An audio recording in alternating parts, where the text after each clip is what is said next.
नमस्कार दोस्तों, flash point में सभी का स्वागत है। दोस्तों आज बात करेंगे रशिया की। रशिया ने तालिबान के साथ एक डिफेंस डील साइन की है। Very very significant. पूरे के पूरे सेंट्रल एशिया की पूरी राजनीति बदल सकती है, पूरी की पूरी। एक जमाना था जिसमें 10 साल तक अफगानिस्तान रूस से लड़ा था, सोवियत यूनियन था तभी जब इन्वेड किया था, और वो 10 साल लड़के उन्होंने बाहर भेजा था। आज उसी रूस के साथ तालिबान ने एग्रीमेंट साइन किया है डिफेंस। कमाल हो गया। इंटरनेशनल पॉलिटिक्स में दोस्तों कुछ भी हो सकता है, इसका बेस्ट एग्जांपल है ये। आज उसके ऊपर हम लोग डिस्कस करेंगे, बात करेंगे अच्छी। लेकिन उससे पहले दोस्तों, जिन्होंने अभी तक फ्लैश पॉइंट को सब्सक्राइब नहीं किया, मेरी रिक्वेस्ट है please subscribe the channel, press the bell icon और अपने दोस्तों के साथ शेयर करना है। तो शुरू करते हैं दोस्तों। Russia defence deal with Taliban. दोस्तों रशिया ने 2025 में रिकॉग्नाइज किया फर्स्ट तालिबान की गवर्नमेंट को।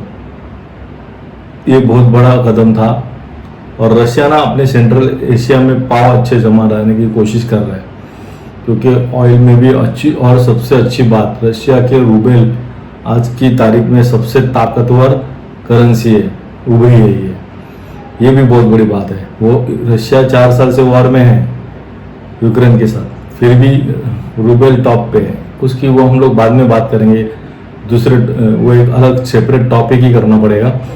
लेकिन डिफेंस डील साइन कर दी, कमाल हो गया।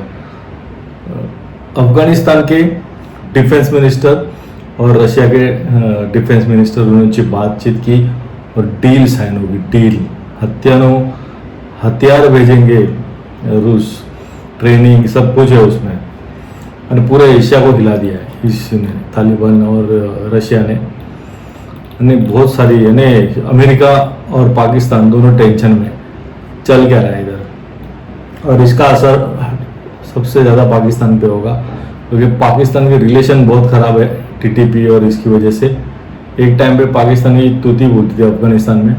आज बहुत हालत ख़राब है, और उसी तालिबान के साथ अभी रशिया उनके क्लोज आ रहा है, उनको डील्स, डिफरेंट डील साइन कर दिए। बहुत बड़ी बात है। पाकिस्तान टेंशन में चल क्या रहा है। ब्लॉक बनते जा रहे वर्ल्ड पॉलिटिक्स में। सऊदी पाकिस्तान एक ब्लॉक बन गया है।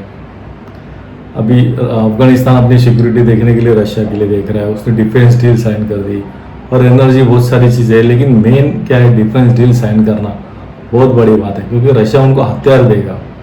और एक बार तालिबान के पास हथियार आ गए तो बाद में तालिबान क्या करता है वो सबको पता है कि तालिबान कितना कैपेबल है। तो very very interesting. America Pakistan परेशान।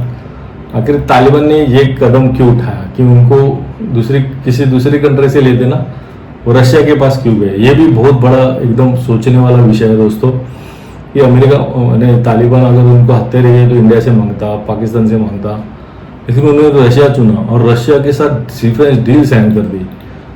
और इतने करीब क्यों ना अचानक ना, क्या रीज़न क्या है? पिछले कुछ साल में ना रशिया भी कोशिश कर रहा था कि अफगानिस्तान में से अच्छे रिलेशन हो, उनकी सरकार को मान्यता दी तालिबान। रशिया पहला था मुल्क जो, और उनको अगर डिफेंस में हेल्प करने लगेगा रशिया, उनकी ट्रेनिंग करेगा, उनको डिफेंस के पैक के तहत उनको हथियार देगा, तो उसको आहिस्ता आहिस्ता बाकी के कंट्रीज भी रिकग्नाइज कर सकते हैं जो छोटे कंट्रीज हैं।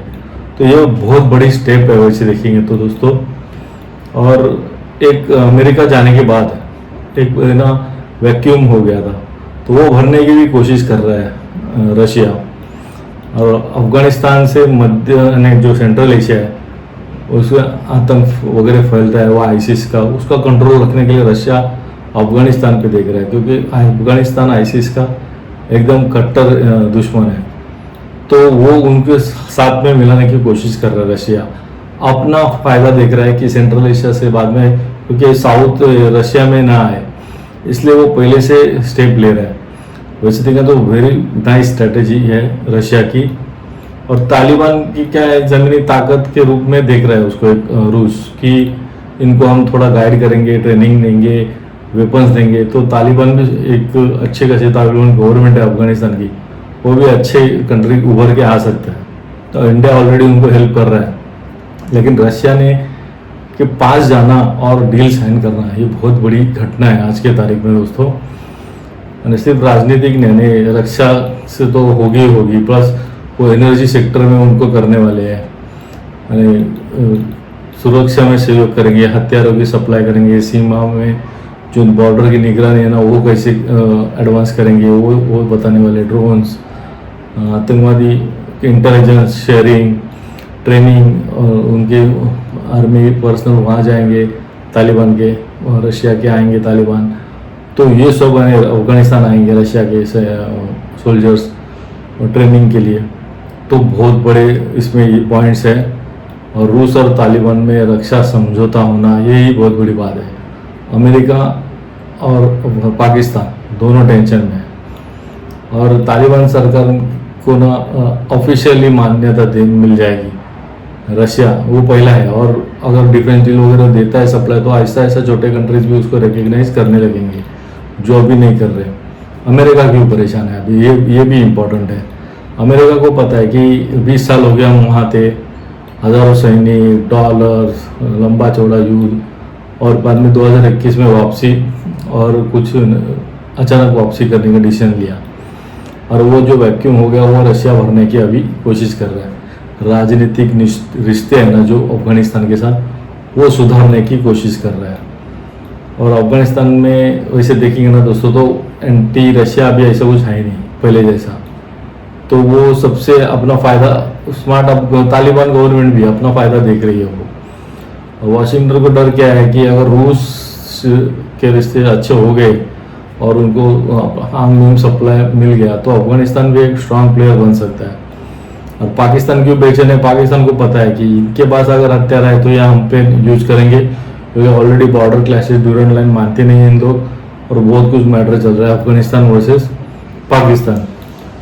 और पाकिस्तान अफगानिस्तान में एक होल्ड था पाकिस्तान का, नहीं ऐसे नहीं, लेकिन अभी वो कमज़ोर हो गया है, अभी डेफिनेटली कमज़ोर हो गया, और वो उसका ही फ़ायदा उठा रहा है रशिया तालिबान के साथ रास्ते सुधार के। तो पारंपरिक वजह देखेंगे तो पाकिस्तान क्लोज है उनसे, लेकिन अभी इंटरनेशनल पॉलिटिक्स कैसे चेंज होती है उसका बेस्ट एग्जांपल है। और इसके अलावा टीटीपी का खतरा वो मानते नहीं है बात उनकी। अफगानिस्तान वाले बोलते हैं हमारे पास टीटी, हमारे कंट्री से तुम्हारे इधर नहीं आते, वो तुम्हारे इधर के ही और वो उधर ही छुपते हैं। तो ये बात मानने को तैयार नहीं है अफगानिस्तान, उसकी वजह से उनका पाकिस्तान से वॉर हो रहा है, बीच में झड़पें हो रही है बार बार। और रूस और तालिबान की नज़दीकियाँ यानी सबको टेंशन है, अमेरिका को टेंशन, पाकिस्तान को टेंशन, सबको, यानी जो टेरर आईसिस को भी टेंशन है अलग से। और क्या बदल सकता है ना आगे, इनकी साझेदारी अगर मजबूत हो गई तो अफगानिस्तान में रूस का प्रभाव बढ़ेगा, बाद में अफगानिस्तान में पकड़ भी उनकी अमेरिका की कमज़ोर होगी पकड़, पाकिस्तान की भी। पाकिस्तान का तो रोल चुनौती में भरा हो सकता है, उनकी तो खटिया खड़ी हो सकती है अगर वेपन्स वगैरह ज़्यादा आ गए तो अफगानिस्तान के पास। और सेंट्रल एशिया की राजनीति पूरी की पूरी बदल सकती है, चीन, ईरान और की भी नई तरीके से अपनी चालें सोचनी पड़ेगी उनको। तो ये सब यानी ये सिर्फ डिफेंस डील नहीं है दोस्तों, बल्कि पूरा क्षेत्र है ना जो सेंट्रल एशिया और जियो पॉलिटिक्स बदलने की शुरुआत है दोस्तों। और क्या रूस और तालिबान अंतर्राष्ट्रीय मंच पे नई ताकत बन के उभरेंगे? क्या अमेरिका को टक्कर दे पाएंगे? अमेरिका को जो तो बोलती है अमेरिका अपनी मन मर्जी करता है, क्या उसको टक्कर दे पाएंगे? रशिया अपने तरफ तालिबान को लाने में सक्सेसफुल हो जाएगा? और क्या पाकिस्तान का उसके ऊपर क्या असर होगा? वो भी बहुत बड़ा क्वेश्चन है ये। आने वाले महीनों में समझ आएगा दुनिया में कि क्या सोच है इसके पीछे तालिबान और रूस के, और इनकी बढ़ती दोस्ती एशिया में पावर बैलेंस बदल देगी, ये तो पक्की बात है। आपको क्या लगता है दोस्तों? आप कमेंट में ज़रूर बताएं, और वीडियो को लाइक करें, शेयर करें, चैनल सब्सक्राइब करें। फिलहाल के लिए यही रुकता हूँ दोस्तों, फिर मिलेंगे किसी अगले इंटरनेशनल टॉपिक पे। बाय फॉर नाउ फ्रेंड्स, जय हिंद।